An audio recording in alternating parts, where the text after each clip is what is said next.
Okay, we're going to go ahead and get started. Thank you all again for joining us for today's EPA's Tools and Resources webinar. Today we're going to be focusing on EPA's report on the environment. And this is a source of best available indicators on the status and trends in the environment and human health. If you have a question during the presentation, we ask that you please type it into the chat pod. And once the presentation is over, we will go through as many of the questions as time allows. You can listen through your computer speakers or through the phone line. We will be muting the phone lines once the presentation begins to cut down on the background noise. And the slides from today's presentation will be posted to the EPA research website by the end of this week, and Amy or Aaron will type that web address into the chat pod for you. So at this point, I'd like to turn it over to Dr. Mike Slimak. Mike is the Director of EPA's Sustainable and Healthy Communities Research Program, and he's going to introduce this topic and our presenter. Okay, thank you, Lisa, and thank you all for participating. What I'd like to introduce to you now, Scot Hagerthey, and Scott will walk you through the report on the environment. Scott works in EPA's National Center for Environmental Assessment. He's a deputy director in that center. He oversees the development of evidence-based ecological and environmental assessments that directly inform environmental regulatory policy and management decisions, including the development of innovative approaches related to the science of how assessments are created and communicated. Since 2015, Scott has provided strategic leadership for EPA's report on the environment to provide environmental policy decision makers and others with scientifically defensible, up-to-date, objective, and relevant indicator-based products that are of national importance for protecting human health and the environment. Scott received his bachelor's degree in biology from East Carolina University and his doctorate in biology from Michigan Technological University. So with that, Scott, it's yours. Thank you, Mike. Good afternoon, everybody. Today I'm going to be presenting on EPA's tools, and under this EPA Tools and Resource webinar on US EPA's report on the environment. I list myself as a presenter because you will see later on that the report on the environment has been around for quite some time within EPA, and as a direct result of that, many people have worked on this and contributed to this product over time, and today I am just serving as the voice.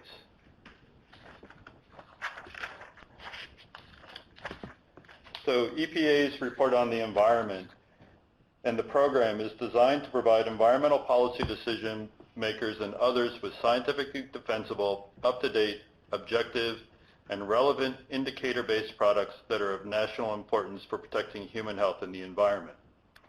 We have four main regions, or four main purposes. The first is to report trends.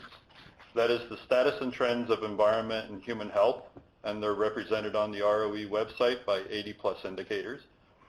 We develop indicators. We help inform what indicators are needed to answer questions of national importance. This information can then be used to inform EPA priorities. And then one of the most important aspects of the ROE is a tool in which we can communicate the status and trends of environmental indicators to the public. Our mission is to really report independent and defensible and up-to-date indicators. And then we are now also beginning to develop a program where we begin to analyze, diagnose, and communicate the reasons for and the relationships between these trends in the indicators, primarily stressors and environmental health outcomes.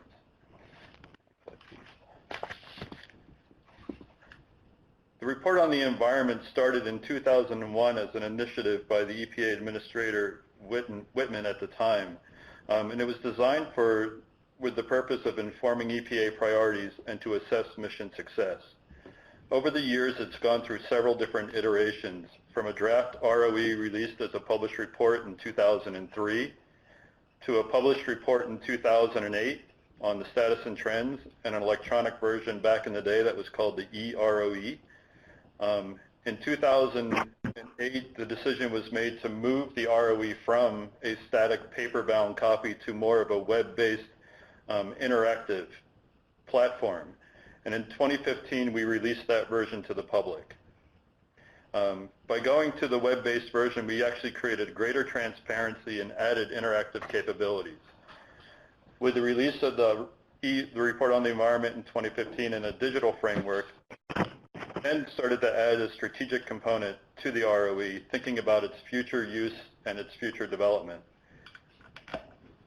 And so right now, in 2018 and 2019, we're in the process of implementing the ROE strategic plan, which is to add indicators, revision the website, broaden our communication skills, and assess the trends and status that we have available to us.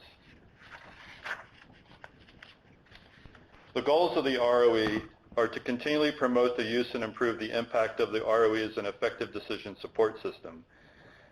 And we also strive to innovate and create approaches that improve the influence and impact of the ROE and its indicators on making and communicating environmental decisions. In the graph that you're looking at, the foundation for the ROE is the ROE website, where we report status and trends. That is that circular figure on to the left. We do this through a means of partnering through multiple agencies, with multiple agencies and multiple programs throughout the United States to collect data and gather information. In-house, we work to assess and develop indicators, assess why trends are happening, assess the trajectory of where that trend is going, develop communication tools and resources, which then feed back into the ROE website that is our flagship product. This work is actually contained within the Office of Research and Development under the Sustainable and Healthy Communities Research Program. Next slide, please. So for the rest of the talk, I'll be focusing on basically the web content, our flagship product, the EPA's report on the environment, in which it's designed around the reporting and communication of status and trends. The ROE website is a dynamic web-based platform that describes national and regional status and trends of the environment in the United States.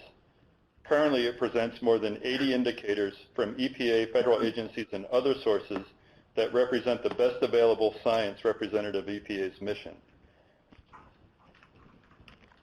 As far as we know, it is the only resource that compiles and then links the national values of information on various themes, for example, air, water, land, and human health available in the United States.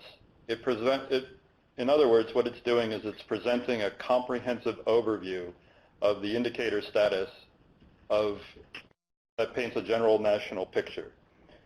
By dynamic, we mean that the indicators are updated on a regular basis. We no longer report out on a 5-year basis what the current status and trends are.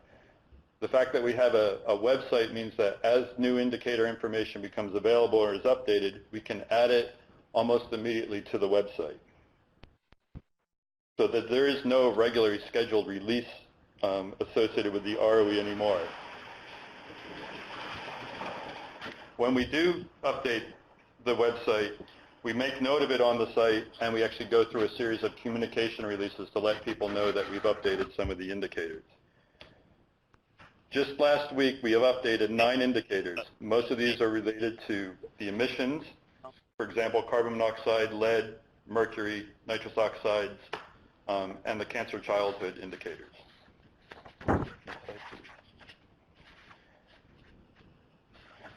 So what is an indicator? An ROE indicator is a numerical value derived from actual measurements of a pressure, state, or ambient condition, exposure, or human health or ecological condition over a specified geographic domain whose changes over time represent or draw attention to an underlying trend in the condition of the environment or human health. It's a fairly long technical definition, but it's an important one to specify what we mean by an indicator. For us, an ROE indicator is useful, objective, transparent, reproducible. All our indicators are vetted through both an internal and external scientific peer review.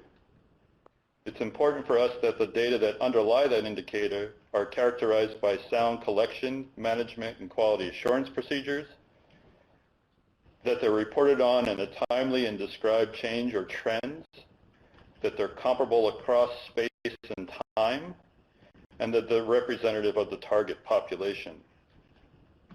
We commonly refer to our indicators as just the facts. Our indicators are presented free of interpretation, and that is by design. The goal behind the ROE is to present the data such that their own interpretations and their own conclusions. However, the ROE doesn't own any of its data. We're dependent upon numerous federal and state partners, or federal and other partners, to collect the data and develop the indicator. They themselves may interpret the data, and we provide links to that interpretation, but the ROE does not interpret the data.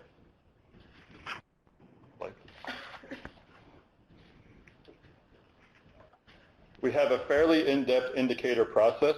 That is, what information you see on the ROE has gone through a very rigorous process in order for it to come onto the ROE. Our web content that you see is developed in partnership with EPA program and regional offices, federal agencies, and other entities. The EPA programs and the others own and curate their own data set, while we, as ORD, we manage the web presence and the quality assurance procedures.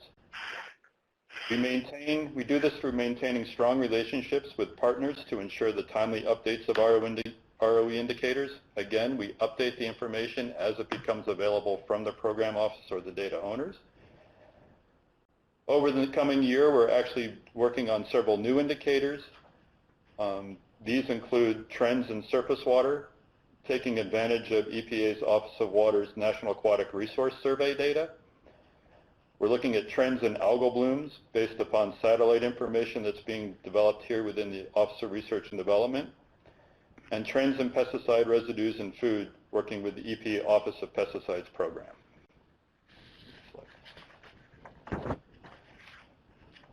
What I'd like to do now is actually walk through a kind of example of what you see on the web in terms of an indicator, and present to you the different aspects that we display for an indicator. The page that you're looking at now is what you would see for an indicator, one of our 80+ indicators. In this example here, the indicator is nitrogen oxide emissions. The indicator title is located at the top of the page. You then see a figure in the central part of the page. That's the dominant part of the display. That is what we call an exhibit, and that exhibit is presenting information related to the indicator in a specific way. We can actually toggle through different data displays, and that is the series of symbols on the left. The data can be displayed in multiple ways, in different categories, in different sectors, in different line graphs, in different ways, and so we present that information to you multiple ways. We provide a basic data discussion. What is it that the indicator information is telling you? We then have a series of accordion things down in the in-depth data discussion section, the introduction, what the data says, limitations, and data source. By clicking on the plus sign on the right, that will expand out and provide you an in-depth discussion on each one of those topics. If you really want to get into the weeds, down on the bottom, you can see the technical documentation as to how the indicator was collected, determined, calculated, presented, where the data come from.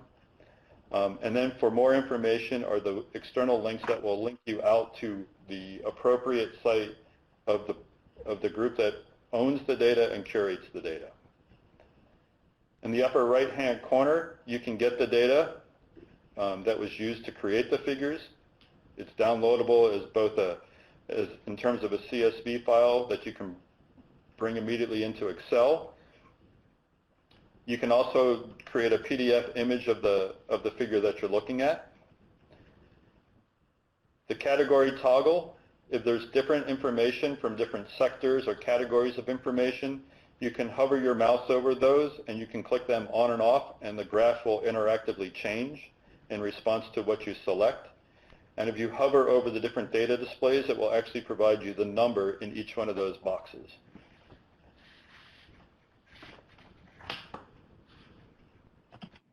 The ROE is organized based upon 5 major themes: air, water, land, human health, and ecological condition. In each one of those themes, there's a series of questions related to outdoor air, greenhouse gases, and indoor air, and several other different categories. Those questions were derived in collaboration with EPA back in 2008. The questions then are addressed through the use of 80 indicators that are responsive to those different types of questions. The questions, for example, address things, are stated in the general form of what are the trends in X and their effects on human health and the environment. For example, what are the trends in extent and condition of fresh surface waters and their effects on human health and the environment. Next slide, please. And moving forward, on the next several slides, we'll look at an example in greater detail as to the questions and the indicators associated with the theme air.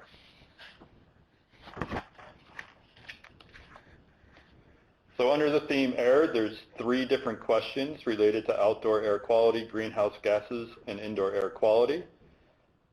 Again, the question kind of reflects an example of what are the trends in outdoor air quality and their effects on human health and the environment. And then there are several indicators below that that are used to address that question.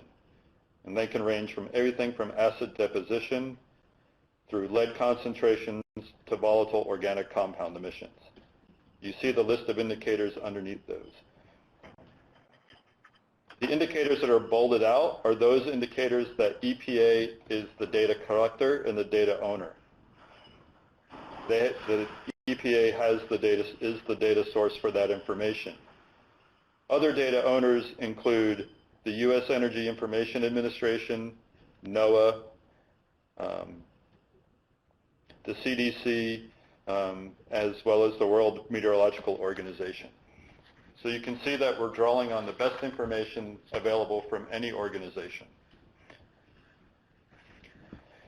Collectively, if you look at the 2019, as of 2019 in the report on the environment, this just provides you a summary of what's occurring within theme trends. With 80+ indicators, it's really difficult for us to go through the status and trends related to all of these or all the questions in a seminar like this. But to give you an idea, for air, we have a total of 29 indicators, and we see improving trends in 20 of those indicators and worsening trends with 6 of those indicators, and 3 trends, it's kind of hard to tell whether or not things are getting better or things are getting worse. We should note that basically a worsening trend here is not a statistical trend. This is basically a real kind of real loosey-goosey look at the data and the trend and seeing in which way it's going. The worsening trends basically are all associated with things like greenhouse gas emissions and climate change. Improving trends are generally associated with things like air quality, land use, and different aspects of human health. Some of the key national takeaways is that air quality continues to improve with increases in economic growth. For streams, rivers, and lakes, nutrient levels at the national scale are not decreasing, and biological condition and hypoxia events are not improving. However, lake acidity has decreased in association with reductions in acid deposition and improvement in air quality, and resource management continues to improve with increases in resource use. If we look at those in a little greater detail, this is the type of information that you would see by looking and clicking onto different indicators. And so looking at trends in air quality, the ROE indicator, energy use, the figure that's represented here, or the exhibit that's represented here, so shows U.S. GDP, total energy use, and the U.S. population trends over time since the 1950s. And one can see as U.S. GDP goes up, total energy use has increased and leveled off recently over time, even though the U.S. population is increasing. The ROE indicator ambient concentrations of nitrogen dioxide have shown steady declines since the early 1980s. The blue line in the center shows the average, the gold line the median, and then the blue on either side represents the 10% and 90% range. For reference, the current NAAQS standard of 53 ppb is shown as the concentration with the dashed line. Over that period of time, you can actually see, using the ROE indicator, the nitrous oxide emissions, that over time, nitrous oxide emissions have declined, and they're broken down into different sectors. Fuel combustion through selected power generators, fuel combustion through other sources, and industrial processes on road vehicles and non-road vehicles.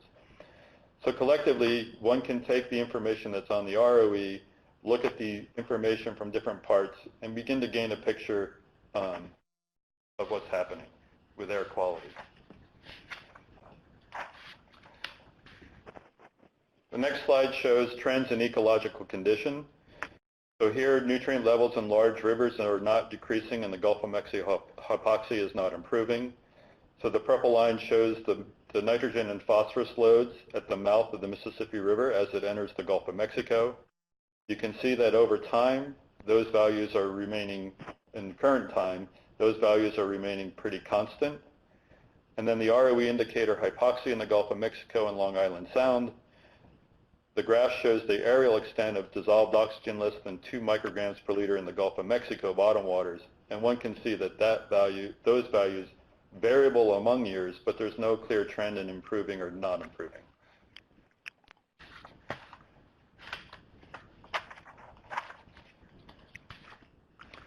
Another way that we can display data is represented here in the trends in water. In some cases, we present maps of information to spatially show where in the country we're seeing hot spots and low values for different parameters. For this one, the ROE indicator, acid deposition of wet sulfate, displayed between 1989 and 1991, shows a hot spot of sulfate deposition occurring over the upper Midwest, or the upper eastern part of the country in the Adirondacks in New York and Ohio, where depositions rates were greater than 28 kilograms per hectare. Relative to that, what was happening out on the western part of the country, where we had less than 8 kilograms per hectare. If you were to toggle onto the 2011-2012 part of the figure, you would see the current the latest round of deposition information that we have, and that would have shown an improvement. Another way for us to show that improvement is the line graph at the lower left that shows acid deposition, total sulfur deposition in the eastern U.S. as a time series, where you see over a length of time that the total sulfur deposition is declining. As a result of that reduction in sulfur deposition, one can see that acidity in lakes and streams in the Adirondack Mountains, the Appalachian Mountains, and in New England have steadily improved over time.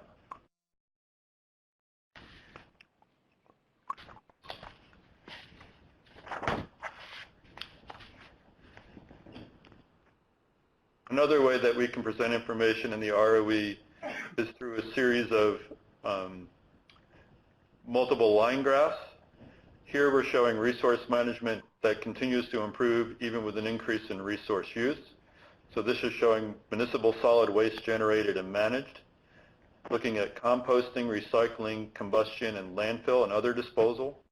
You can see that there was an early rise through the 1990s, and then after 1990, leveling off in terms of in most of those waste, how we're generating and managing waste. In relation to how the country is using and generating its waste relative to GDP, the figure on the bottom shows U.S. GDP is increasing, but the total municipal solid waste generated is actually leveling off, meaning that we're likely getting better at how we generate and manage waste, even though our GDP is increasing.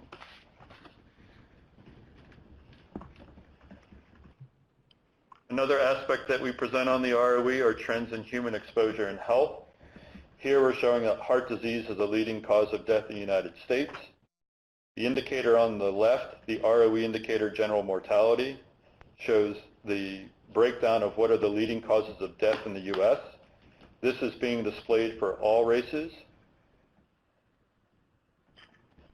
And one can actually break that down into the different parts of the demographics of society by clicking on the different aspects there. The ROE indicator, cardiovascular disease prevalence and mortality, shows that is another way for us to display the information in terms of line, so we can break it down into hypertension, heart disease, all types, and coronary and stroke. So two different ways to display more or less the same information and what's happening with the population.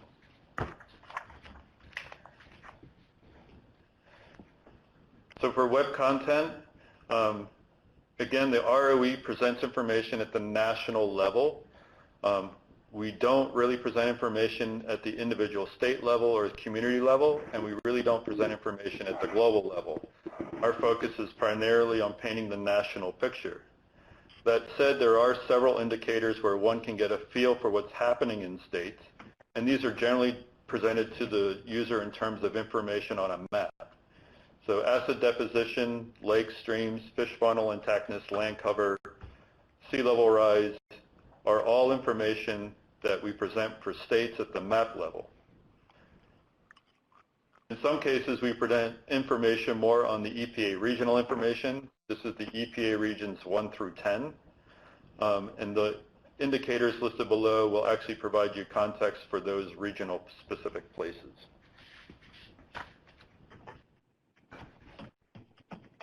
The ROE has several strong relationships and partnerships with other indicator groups.